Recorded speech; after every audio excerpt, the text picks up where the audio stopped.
All right, let's talk about one of the most influential and, let's be honest, often misunderstood thinkers out there, Judith Butler. Their ideas have totally reshaped how we talk about identity, and today we're going to break it all down. So, right at the center of everything Butler talks about is this one really powerful question. Is gender something you just have, like the color of your hair, or is it something you do every single day over and over again? It seems simple, but that one little question really does change everything. To really get how revolutionary Butler's idea is, we first have to rewind a bit and look at the way most of us were probably taught to think about gender. The conventional view. Yeah, you know this one, right? The classic model.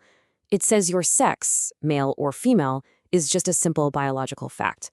And your gender, masculine or feminine, well, that's just the social outfit that goes with your biological sex.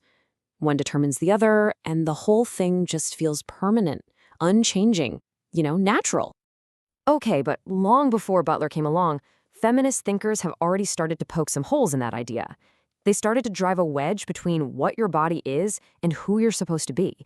And it really begins with one of the most famous lines in all of feminist philosophy, Simone de Beauvoir. When she said this, it was a bombshell. The idea that woman isn't something you're just born as, but something you become over time through social conditioning, that was absolutely revolutionary. It suggested your destiny wasn't written in your DNA. So this is where feminists drew a really clear line in the sand. On one side, you've got sex, the biological stuff, the chromosomes, the physiology. But on the other side, you've got gender, which is what our culture decides all that biological stuff means. It's the story society tells about the body. And then, here comes Judith Butler, who takes that idea and pushes it somewhere totally new. They look at that neat line between sex and gender and ask, wait a minute, what if sex itself isn't some pure, untouched biological fact? What if our whole idea of two separate, distinct sexes is also a product of our culture? And that question leads us right into the absolute heart of Butler's theory, the concept of gender performativity. Now, this is a huge idea, but it's also where most of the confusion comes in, so let's get really clear on it. First, let's talk about what Butler is not saying. When you and I hear the word performance, we usually think of, an actor on a stage. They're consciously choosing to play a role that already exists. They're just expressing a character.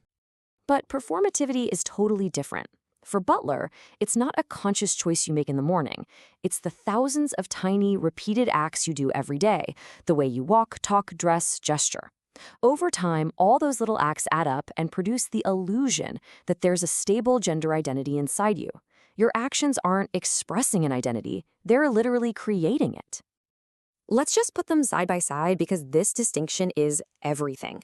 A theatrical performance expresses an identity that's already there, right? But gender performativity constitutes or creates the very identity it's supposed to be expressing. One is a deliberate act, the other is a social ritual we're all caught up in. I mean, in Butler's own words, gender is an identity that's brought into being. It's instituted through repeating these stylized acts over and over again. It's not something you are, it's something you do. It's a verb, not really a noun. So how does this actually work in our day-to-day lives? Well, you can think of it as a three-step process, happening all the time. First, you perform an act. It could be a tiny gesture, the way you sit, what clothes you pick out. Second, you repeat that act, and others like it, constantly. Finally, all that repetition hardens and solidifies into what feels like a real, stable core gender identity.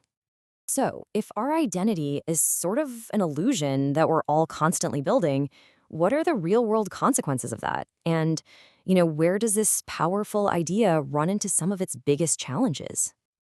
This is probably the most mind-bending part of the whole theory.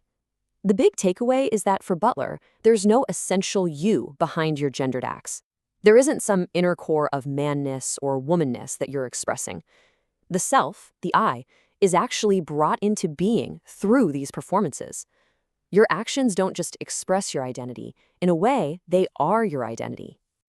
Now, of course, we're not just making this up as we go along. Society hands us a very, very strict script. And if you perform your gender correctly according to the rules, you get rewarded. You get acceptance, you feel normal. But if you do your gender wrong, as Butler puts it, you get punished, with everything from weird looks and judgment all the way to real violence. As you can imagine, this theory has faced some really important critiques. One of the strongest comes from some within the trans community. The argument is that this idea of gender as just a performance seems to ignore the very real, deeply felt, and stable internal sense of identity that is so central to many trans people's experience, the feeling that their identity is a core truth, not an act. So, how has Butler responded to this?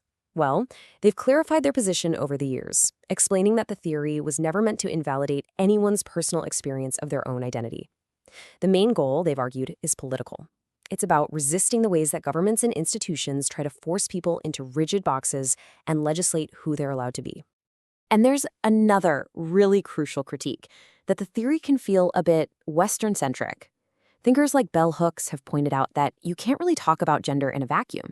It's always tangled up with race and class and the history of colonialism, and any theory about gender needs to really grapple with all of those things together.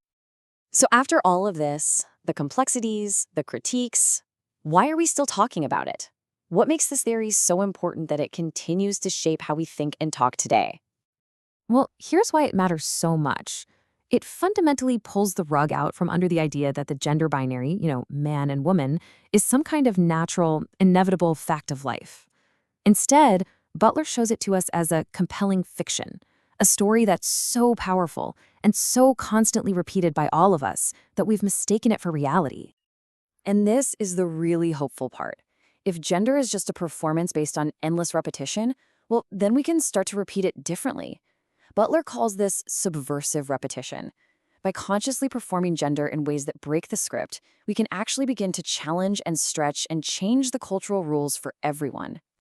And that really leaves us with a final, profound, and kind of empowering question. If the gender roles we have now are just a script we've all been handed, one that's been rehearsed for centuries, does that mean we actually have the power to write and perform entirely new ones?